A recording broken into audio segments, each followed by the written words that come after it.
Welcome everybody to today's Sendo Reliability webinar.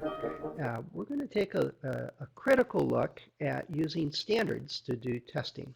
And this might turn into a bit of a rant, but hopefully it brings out a couple of key questions that you should address as you're setting up running tests of any kind.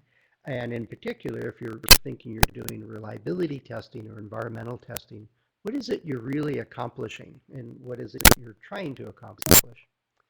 Um, all right, let's see if I can move on here. It looks like the slides are working for you, Mark. That's good. All right, so there's anytime I deal with a product or a system or a vendor for that matter, one of the questions they really don't expect, or whoever I'm working with is expecting, and maybe it's because I'm a reliability person and think about how things don't work, is simply ask what will fail. And you almost always can expect, especially from a sales engineer, oh, it won't fail. It'll work for you forever. It'll never fail. Well, we know that that is patently not true. And it does take a bit of trust on both sides to have a discussion about what may fail. And, I really want to know, will it fail cold? Will it fail hot? Will it fail catastrophically? Will it fail in early life, or will it have a wear out mechanism due to some phenomena that maybe we have designed into our product we need to adjust for? If we know how something will fail, we actually know something that we can take action about and take mitigating actions and make an informed decision. But if we don't have that discussion, it's really, really hard to move forward. And I know all of you have been in situations where you say, yeah, this product we've tested it and we've done all these things and we've never had a failure and customers never send us anything back. And I says, well, it's a diode. It costs a fraction of a cent. It's not worth their time to send it back to you, right? And if you with that attitude, why would they send it back to you? Because you will not admit that your product could actually fail some way. Yeah, yeah. I've actually it was an IC packaging guy that was telling me that they've never had a failure ever.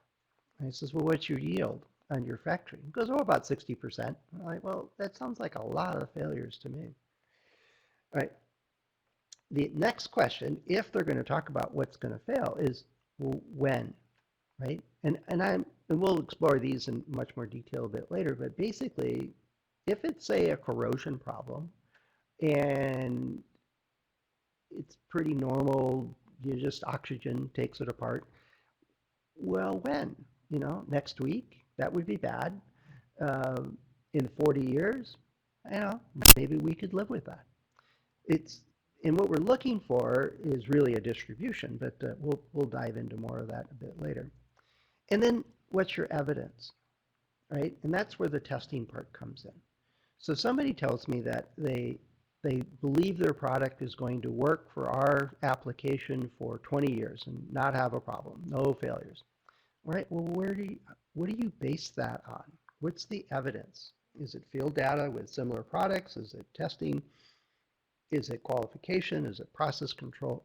What exactly are you basing that conclusion on? And show me the data is the common phrase I would have in this part of the discussion. And usually this string of questions will either completely shut down the conversation and they won't want to talk to you anymore, or you have a real substantive conversation about, is this product or this system or this component suitable for your application, right? And you can actually make intelligent decisions based on the results of these discussions. And the easiest one is when they just refuse to answer any of these things, and then you go, well, we're just making a guess here, so might as well pick any decision you want because there's no data, there's no evidence, there's no information here to help you. All right. But if, let's say at some point your vendor is going to do testing, or you need to do some testing, your program manager or product manager says, yeah, we need to test this. All right, well, so what is it exactly you want to learn, right? What is it you need to know? And there's usually a few types of questions people want to know, and it depends on where you're at in this thing. But, you know, if you're going to do reliability testing, and I'm lumping environmental testing into this and kind of draw the line, and this is arbitrary, with the compliance testing that many organizations need to do.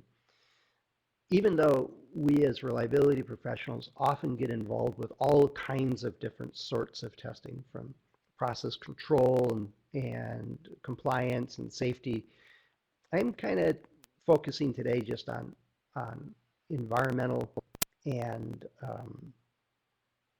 and life testing, those two types of things.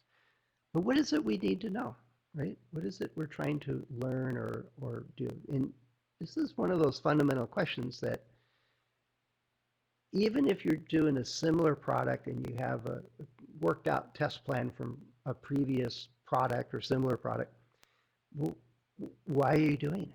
What is it you actually physically need to know, and by when, and to what degree? I mean, so every test should have a pretty clear chain of, I'm going to call it chain of custody, but an, a link back to somebody in some part of your business and or your customers that need that information to do something with it.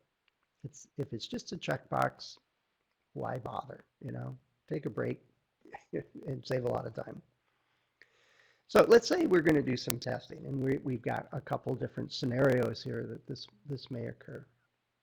Now, prototype testing, you know, when we're building a product, and we're building up prototypes, the earliest lesson I had from prototypes was when I was a manufacturing engineer, and a design engineer comes down and says, here's the specifications to build this product. Can you make some samples for us? We need, you know, X number of samples. All right, yeah, no problem. And we went off and built it. What I didn't expect was the next day that same engineer comes back and says, so how did the build go? You know, what worked and what didn't work? What issues did you have? I'm like, I don't know. We didn't even pay attention to that. We just built it. And he goes, oh, well, I need to know, is this difficult to build? Were there any issues? Was there any problems? Does it take longer, or does it work faster? I need to know, can we actually make these things? Oh, okay, I can go do that. And so prototype testing at the earliest stage is just, can you actually assemble this thing, right? Now, he took the samples away, and the team went off and did a bunch of testing on it. And did it produce the right functions? Did it have the right resilience? And they did some life testing and did a bunch of other stuff on it, off these prototypes. Now, one of the things that I thought was phenomenal was that we only ran one prototype, and then they went into production. And so one of the things they were not interested in was, what about variability? Different lots of materials that we're using, or different scenarios of the variability in our production line, and so on. When we're building prototypes on that production line, it was pretty much hand carried all the way through, because we were trying, it was something relatively new for us. Same basic processes, but new. And so in building the prototype, we built it in a different way, attention-wise, I should say, than we do a normal product. And so we got it built, but it was crafted, if you know what I mean, instead of being production. And so we weren't really learning about production in that realm. Later, I learned more and more about what we're trying to achieve and trying to learn so that we could go to production a lot easier. But the gist of dealing with these prototypes from a designer's point of view is, well, does it work? Right? And the complement of that is, well, what doesn't work, whether it's manufacturing processes or functionality. We're also trying to figure out, what are those mechanisms, right? And I know Kirk and I talk about it all the time on the Speaking of Reliability podcast, is that when we go to testing, one of the objectives is to figure out, well, what fails? What is the things that we didn't anticipate that create a failure? And we can learn something from that. And there's gold, it's nuggets there that is very, very useful for the entire team. And so in this prototype testing, there can be many, many different things that we do to try to learn something. But basically, what we're trying to understand is what are the failure mechanisms. Because it's not enough to say it just doesn't work. We need to do the failure analysis, right? And sort out what exactly is causing this problem. What's the underlying phenomena? And let's sort that out. Because once we understand the failure mechanisms, then we can do something about it. But first, you got to find them, right?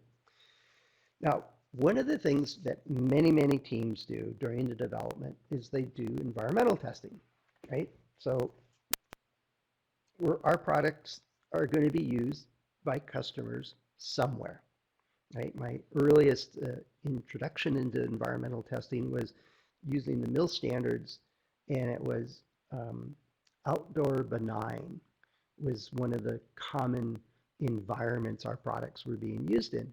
Another one was aircraft cabin, which I imagine was inside the aircraft, and then there was aircraft exterior, which would like be the engine cowling and sensors that are on the outside. And there was outer space. Never really got to work on a product that was an outer space environment. And so on. There were, I don't know, 8 or 9 different military classifications of environments. And the trouble is that they were pretty broad and very generic to worldwide weather conditions, because the military didn't really, and honestly didn't know where they were going to take these products. So your product had to work in the jungles, it had to work in the desert, it had to work in the Arctic, it had to work in cities, and so on. The environment was pretty broad. But the purpose of environmental testing, and I think it gets confused with reliability testing oftentimes, is that we're just trying to see if it works. If it's hot and humid, does the product work? If it's cold, does it work? Is it covered in dust and sand? Does it still work? And it's really, in my mind, more on the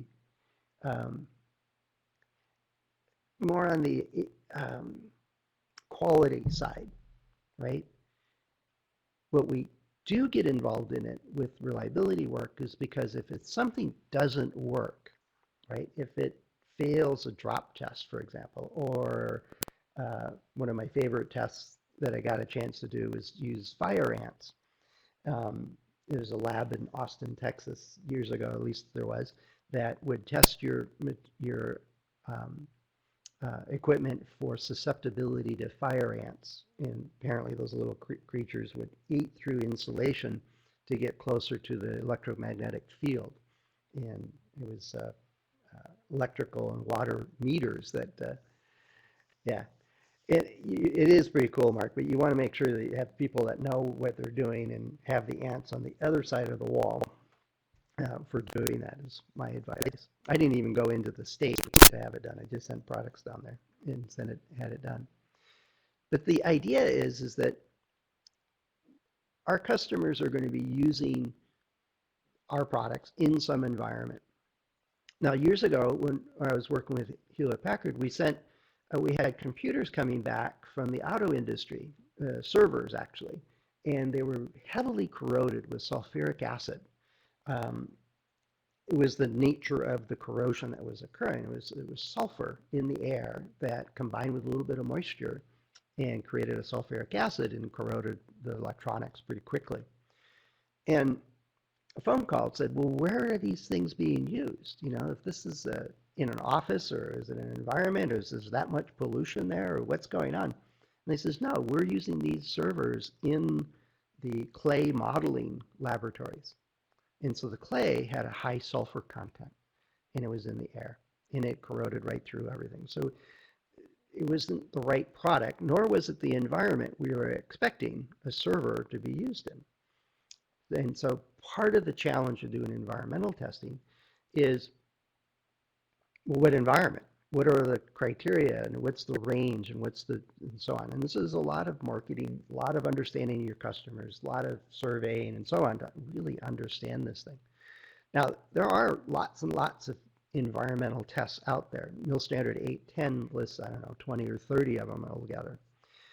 And there's French standards and British standards and US standards and ANSI standards and so on that go into it. We'll take a look at a couple of these a little bit later. The hardest part is, well, which tests apply? And are those ranges that are in that standard test for the environment relative to our product and our customers? Do they make any sense related to them? Right? It doesn't make sense to test something for outer space with the radiation exposure, and Mark, you mentioned that our products would see that they don't see when they're on the surface of the earth or underground,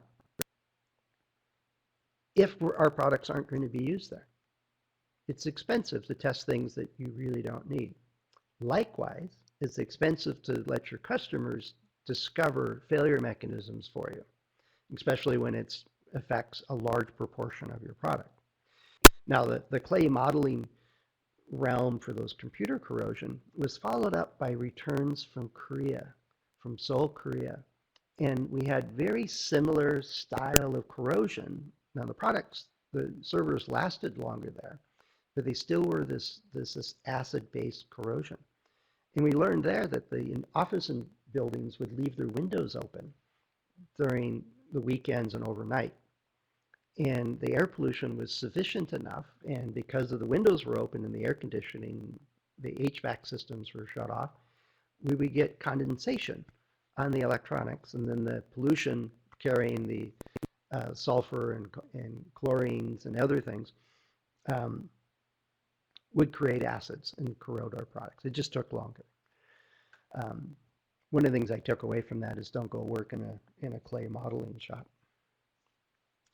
And another thing we do is life testing. Now, there are standard life tests. They exist. They're actually called high temperature over life test, for example, is one of the common ones. And the hard part here is that anytime we do an accelerated test, we really need to know what's the failure mechanism. Right? It doesn't do us any good whatsoever to do a hot, dry environment testing for life, high temperature over life, for example, in a chamber, when it's corrosion that's the primary stress that will cause our product to fail. Right? If I go high temperature over life, I'm pretty much drying everything out, and it just keeps at a constant temperature, and it's no mixed flowing gases, for example, are introduced to it. Now, if I know it's corrosion based on acid, I would do a completely different test. And so very much the hardest part here is deciding, well, what testing you're going to do. Now, the second part that I have the biggest trouble with coming from a standard like the high temperature over life test is, all right, I go put it at 115 degrees C for 615 hours, and so what does that mean, right? If you pick the wrong failure mechanism that's related to temperature affecting the time to failure for that mechanism, and we go back to our favorite Arrhenius equation, as some people would call the erroneous equation, but it applies for chemical reaction, like corrosion, for example. And we know that we can cause it to occur faster if all of the other elements are there. And so let's say it's diffusion or it's corrosion or something like that. We're doing all the testing correctly, but we're at a higher temperature. Now, in a carefully constructed accelerated test, what's included is a way to translate those results back to use conditions. Now, I went through about a dozen here this week looking at standard tests, and not one of them included a translation of how do you interpret this result back to use conditions, right? Not very many people operate their products, say a computer server, at 120 degrees C. And so testing it at 120 degrees C is by logic, I think, an accelerated test. But how do I translate that back to my conditions if I'm running it at 30 degrees C, for example, or 20 degrees C, or 15 degrees C? How do I interpret how long that product will last? And which failure mechanism is relevant for this particular testing? And I'll show you in a few minutes here one of the standards that actually talked about it, but they missed this key piece. How do you interpret the results? How do you translate it back to where you were? Right? Now it becomes this life testing from standards and environmental testing from standards are often done at the product level. And in which case you've got many different failure mechanisms competing to cause failures, and each with its own activation energy if driven by temperature in a chemical reaction, or some other phenomena or formula that relates the stress to its time to failure. And they all don't accelerate at exactly the same rate. So one of the hard parts to understand is that just because I'm running a high temperature test or a temperature humidity bias test, for example, I may accelerate something that really doesn't happen very often at normal temperatures. But because its response to temperature is more pronounced than other failure mechanisms, it dominates the testing. But it's not relevant at use conditions. And so we mask or miss the mechanisms that we're really interested in that really can cause problems. They may have a lesser degree of response to temperature, but still occur at normal temperatures at an unacceptable rate. So interpreting these come back again to the failure mechanism, right? We need to understand exactly what's going on and how those stresses that we're applying go to it. And that's just missing from standard after standard after standard of what's the acceleration factor and how do you translate that, right? Now, basically, prototype testing helps us understand, can we build this and does it function as we expected? It's pretty obvious. Environmental testing gets a little squishy because we often use these artificial environments in the lab, usually one or two, sometimes three stresses max, when in real life people use all the stresses are being applied all the time. And we try to isolate it because we can control it, and it gives us some, I hate to use the word confidence, but it gives us some warm fuzzy that if I get it in temperatures, it's still going to work, right? And then life testing gets even squishier. Just because I want 1,000 hours in a temperature humidity bias or high temperature over life test, what does that really mean, right? How does that translate? How do I make sense of that? How do I deal with that? Now, there's all kinds of testing conditions, right? My favorite is you give your product to a bunch of your employees or trusted customers and let them play with it, right? Try it. Use it in normal conditions. It's all the stresses. It's all the use profiles. It's all of the stuff.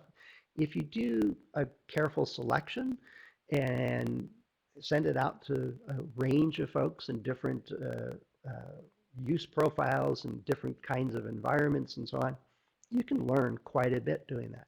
Now, it's needless to say, that's very, very expensive. And if your product's expected to last for 10 years and you're interested in does it last for 10 years, well, it's probably a non-starter to suggest that you're going to hand it off for free to 1,000 customers for 10 years and monitor it.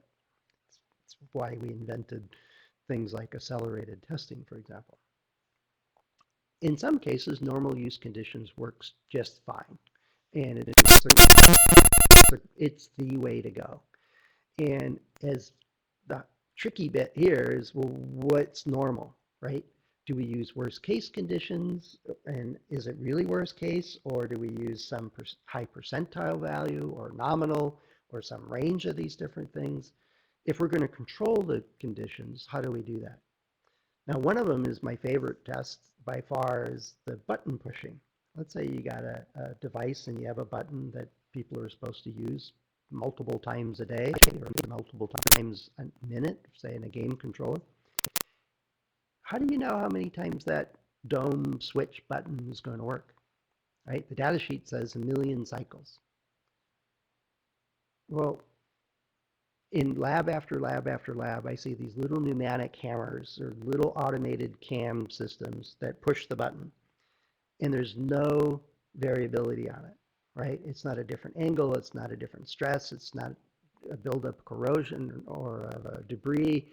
It's bang, bang, bang, bang, bang, bang, always the same. Now, sometimes that leads to unique problems, but sometimes it completely misses that when you hit it at an angle, the button slides off its base and doesn't work anymore, right? But if you hit it straight on, it works great. So you got to be careful about setting up use conditions, and by far the best is give it to your customers. That's not always feasible for what you're trying to achieve, so back up and think about the variability of those use conditions. What is it that depends on what you're doing? Now, back on this game controller thing, one of the questions I asked these guys was, well, how often does somebody drop a controller? And so here's a question for you. How many times have you dropped your phone this year? Right? And I think I'm about here. Click that one. Right? What is it? This is just a simple survey with a few people, and we can get an idea. Is it 20 plus times, or is it a couple of times? Right? And then you could follow up the survey with, well, what kind of surfaces? What was the circumstance? How did this happen? Why did this happen? Right? It doesn't take long to do those kinds of things yet. I found that legal and marketing really don't want to ask questions about how customers abuse our products or how it doesn't work. So but what's normal, right? Now, if you go to the standards for drop testing, the most common one is that you drop it on each face, like the 6 faces of a phone, the front and the back and the 4 sides, and then each corner, 3 times each from a distance of 1 meter is one particular standard that's out there for this. And if it survives that, then you're past the test. Well, that's a lot of drops, and it's on different issues, but I believe that test is looking for catastrophic failure from the construction of the device, not accumulated damage from repeated drops or drops at a very high, like 2-meter height, for example. So yet if that's where your starting point is and you pass that test, what have you really learned? Well, there's nothing catastrophic that's going to destroy your product with a few drops and on any particular edge or face or corner.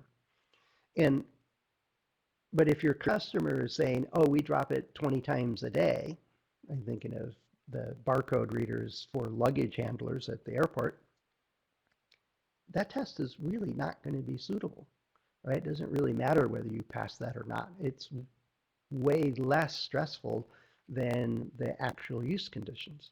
So connecting an understanding of the use conditions back to, say, what the drop test protocol is or procedure is a good start. But don't count on this 3 drops per side and then you're done. How does it actually relate to your use conditions? And are you interested in like the glass breaking on the phone surface, or are you, because if it gets enough of a hit at just the right angle, maybe that cracks it, you can do something about it. Or are you more interested in how many times can somebody drop it before we have a functional failure, right? And it's a completely different kind of test and different kind of failure mechanism also in many cases. Now, many of the tests that I find in standards, whether it's MIL standards or ISO or IEC or ASTM, which actually does really nice procedures and gives you lots and lots of options for conditions. But one of my tests that I've seen all through my career is 85 relative humidity at 85°C for 1,000 hours. And there's also a variant that goes for 168 hours or a week. Okay, what's that for?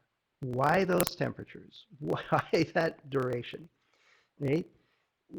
It's a fixed profile. I can pass that or not pass it. And either way, what does it mean?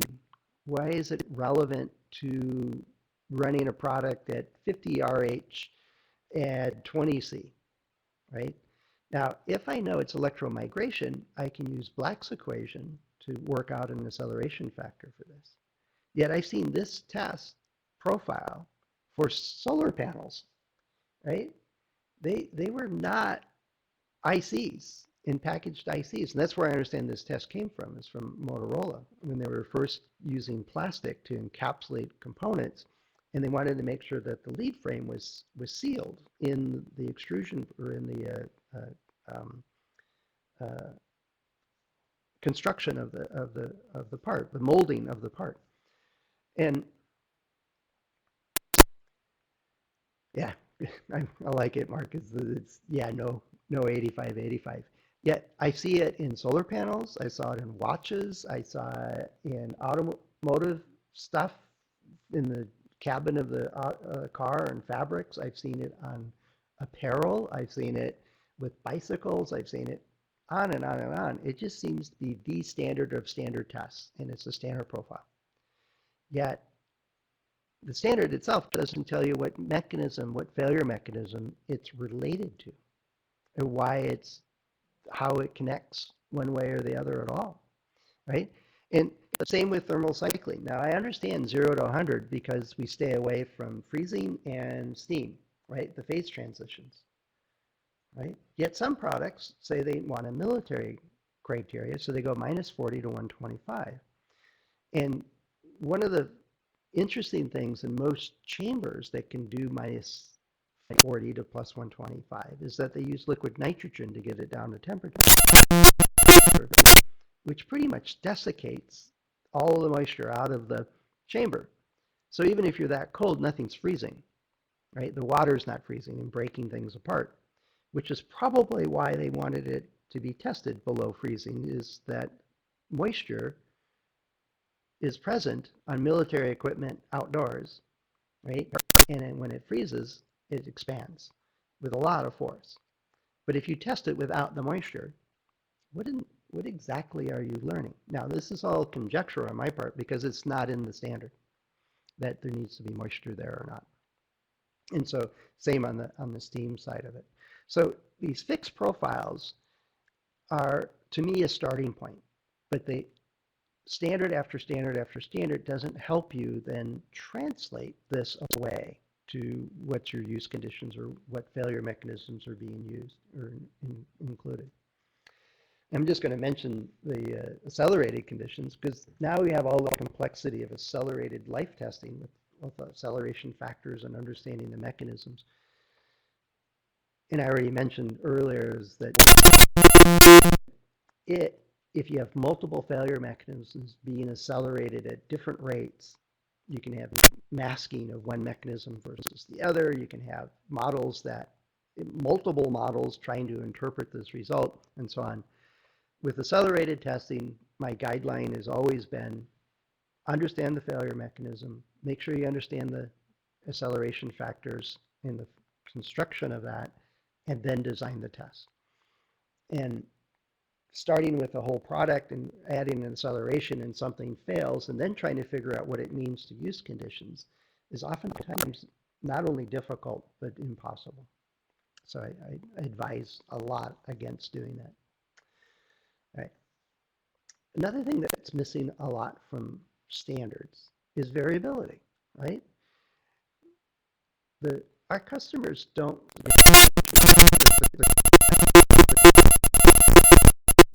read the side of the box and say, oh, I got to stay within this range. They use the product, right? They use it in their factory. They use it on the outside. They use it in airplanes. They use it wherever they're going to use your product. And it's going to see whatever combination of forces are available at that time.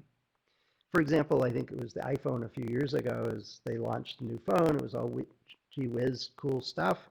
And folks in New York City were getting off the bus, going to work in a nice, warm, heated bus.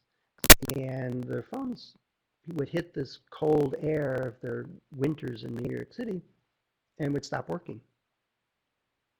It was that transition in the speed of it and the extent of it, which you would think thermal shock is one of those standard tests, yet they missed that one, right? And I don't know why. I'm not privy to what was done or not done for that particular phenomena, but it did make the news. The other part that I find, and goes back to these game controllers, is in button testing. We were getting failures on a medical device. This is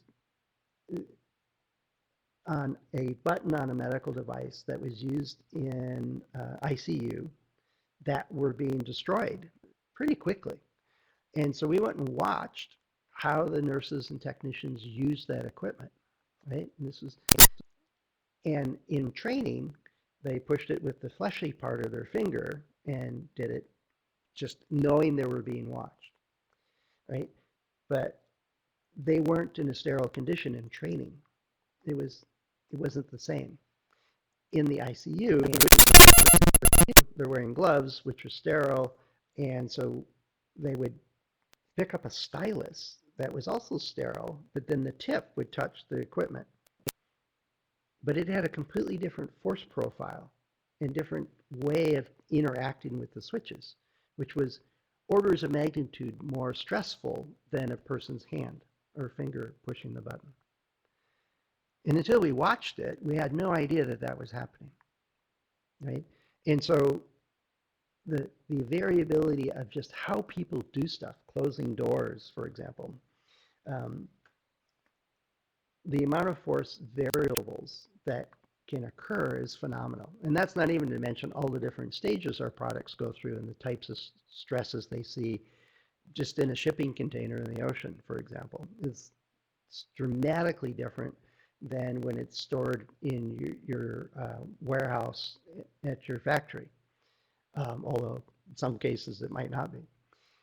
But the overall sets of conditions, and there's probably a standard for every one of these things, including vibration on the road in a delivery truck, for example, right? But does that profile, that stress profile, account for a transport going from the docks in San Diego to Denver, and given the road conditions and given the altitude change and given the heat of going across the desert areas and so on? Does that set of stresses match to any reasonable standard? And I suggest not. So paying attention to those things makes a huge difference, right? The other part is these use stresses. Now, this is the Mill Standard 810. I just wrote down all the different kinds of stresses they list. They have standard tests for. We have altitude tests and temperature tests and acoustic noise and shock and gunfire vibration, ballistic shock, all kinds of cool stuff. And then a few of them that are combined, temperature, humidity, vibration, and altitude. But none of these procedures, and nowhere in the 810 does it talk about how do you translate this set of exposures to normal conditions. How much sand and dust, and how often, and how long, right? If you're going to immerse your product in water, well, for how long, and how dirty is the water, right? What's in the water? Is there bacteria and fungus and viruses and insects and fish and everything else? Or is it just tap water, which has, in some parts of the country, has other things in it, right? Each one of these things provides a stress, right? And if you're only interested in does it work under these conditions, in order to say, can it survive this realm of conditions? And then I got to think through, well, how often will it see rain, for example? If I'm going to make something that's going to be in the Arizona desert, I think there's parts of the world that get 300 plus days of sunshine. Well, UV resistance would be really, really important. But I also need to know my polymers and my coatings and paints and material set to what's susceptible. How does it break down in UV radiation?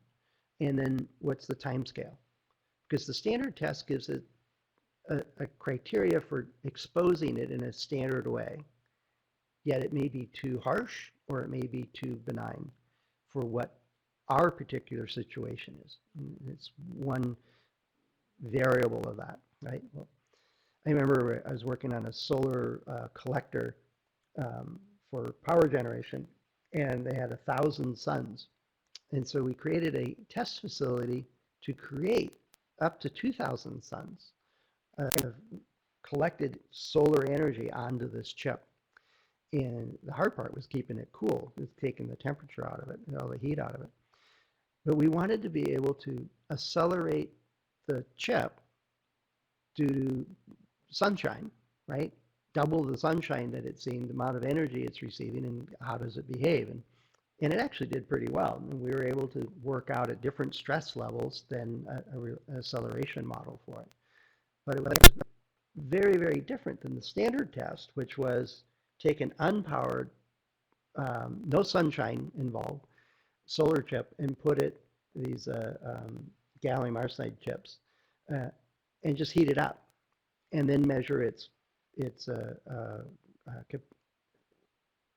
conversion, its efficiency at periods of time. And it was deemed that the temperature would accelerate a particular failure mechanism, where sunshine itself uses a completely different mechanism to degrade your component. And so that was where they actually got a lot of traction on that. And at one time they were thinking about creating a new business just to create these testers.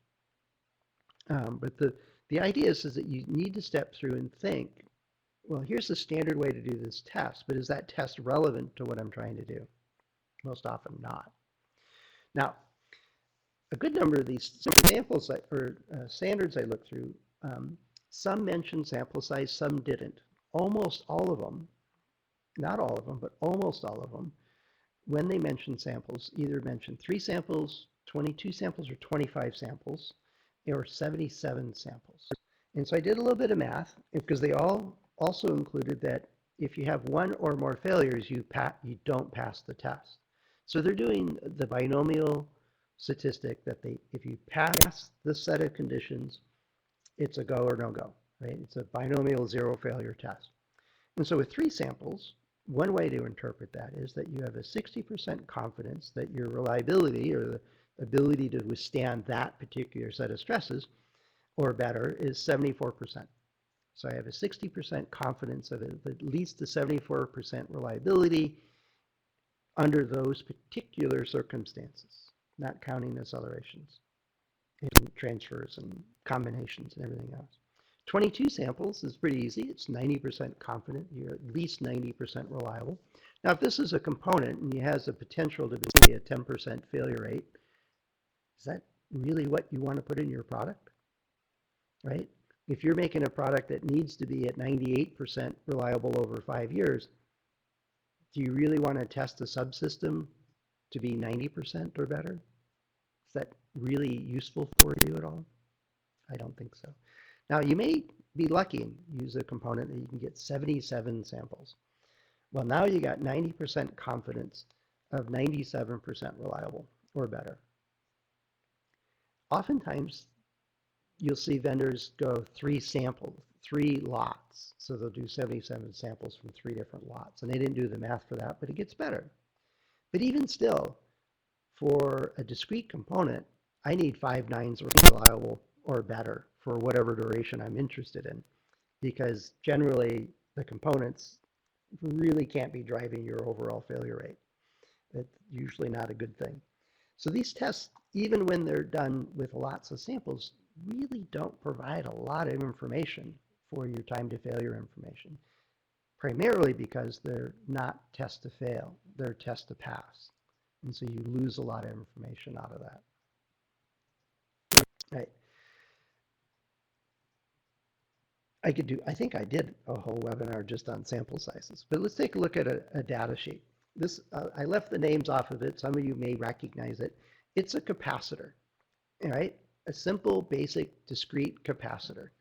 And it's widely used in all kinds of electronic devices. And this was the list of tests they did.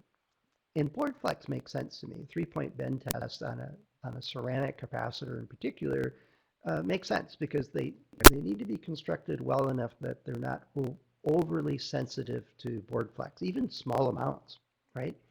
They can crack those things and cause failures. Solderability, that makes sense. The manufacturers want to know that can I actually assemble this thing and do this? That's all great. And they listed the references and some notes on the testing that they did. So let's take a look at a couple of these, right? Well, first off, you see this on all kinds of different products. A long list of these standard things. But what I didn't get from this list was, well, which ones are performance related and which ones are reliability related?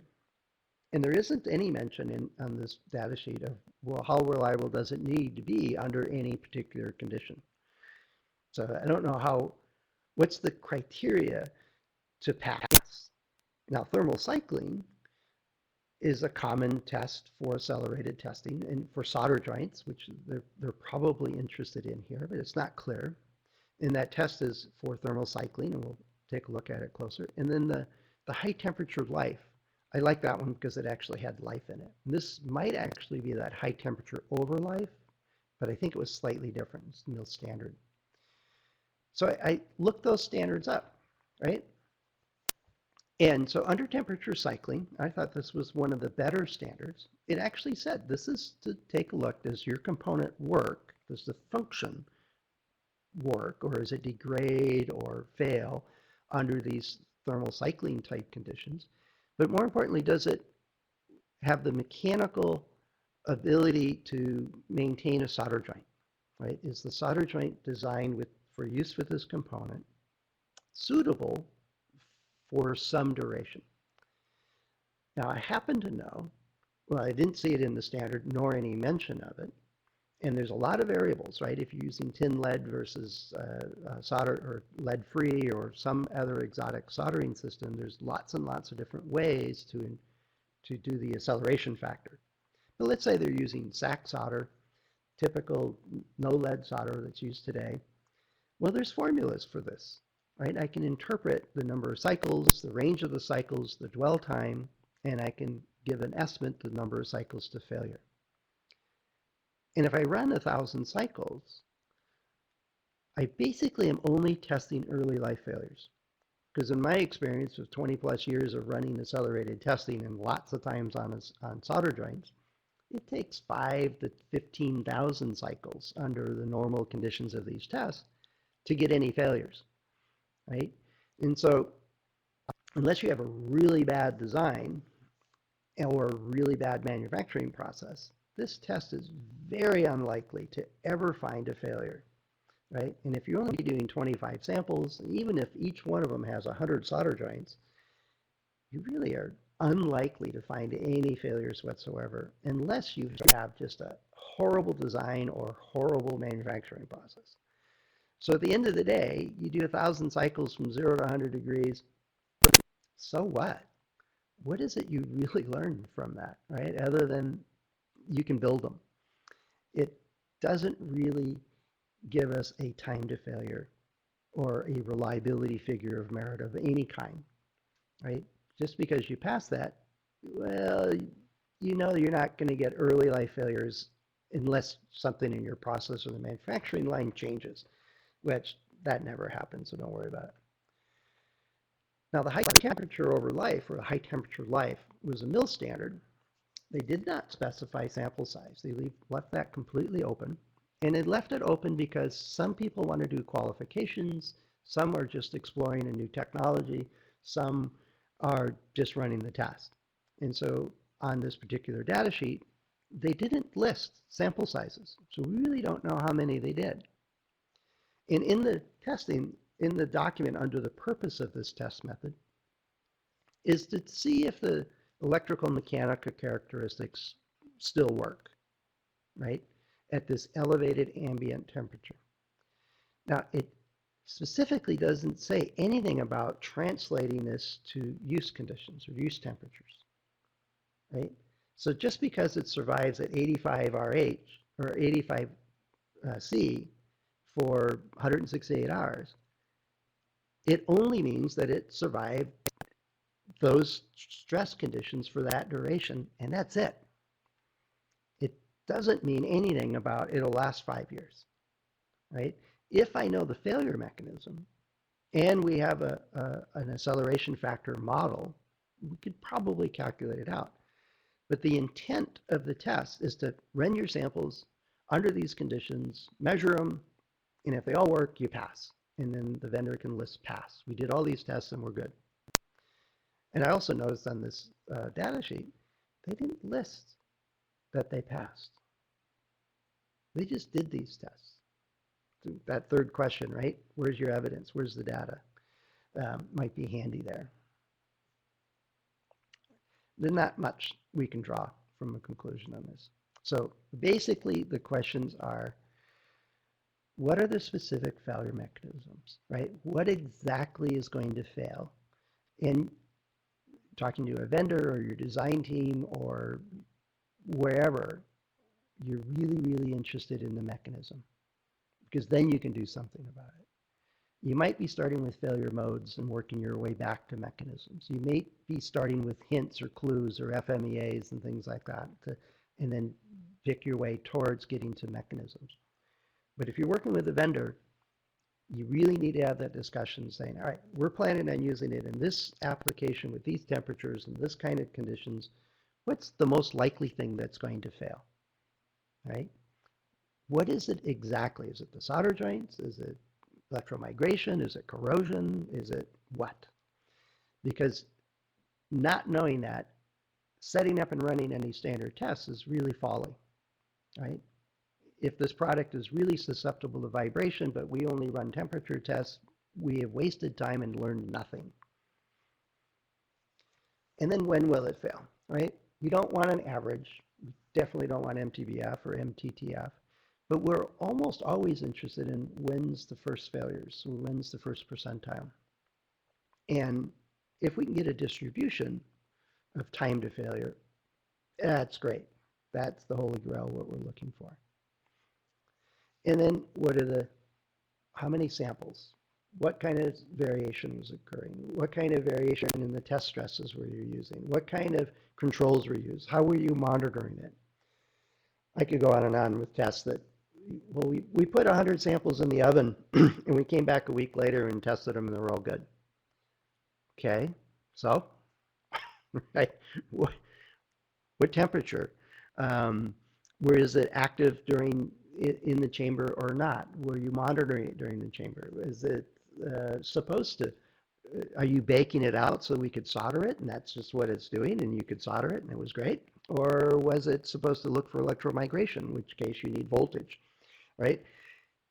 Give me the details here. Let's figure out what exactly you did and how we can translate that to how you think it's going to fail. And otherwise, we can do it ourselves, I suppose. It's one way to look at it. So anyway, by no means have I touched every standard and looked at all kinds of stuff, but I've worked in the toy industry, in the high-tech industry, in automotive industry, in aerospace industry, and dozens of others. And I've looked at standards from around the world over the years. And there can write beautiful procedures of how to set up and conduct an experiment. But they, by and large, and I'm sure there's exceptions out there, but by and large, they don't help you interpret those results. And that's my beef with standards, whether environmental or life testing. So we talked about a handful of questions. What will fail, when will it fail, and what's the evidence? And when you're setting up to do testing, standards are a natural place for us to go. And sometimes it's required by our customers. Yet those questions still apply. In order to understand, are we using the right stresses in the testing? And when it becomes important, when we are getting failures, the natural question that our teams are going to have and our customers have is, well, when will this occur? Right? How do I translate these stress conditions to use? And I think I said it earlier, I think even in the abstract, is, some standards are useful, but they're all wrong. All standards are wrong, but some are useful. And it's a place to start. What are the types of things that others in our industry are concerned about for these type or class of products? But it still leaves a lot of work on the table to get it right.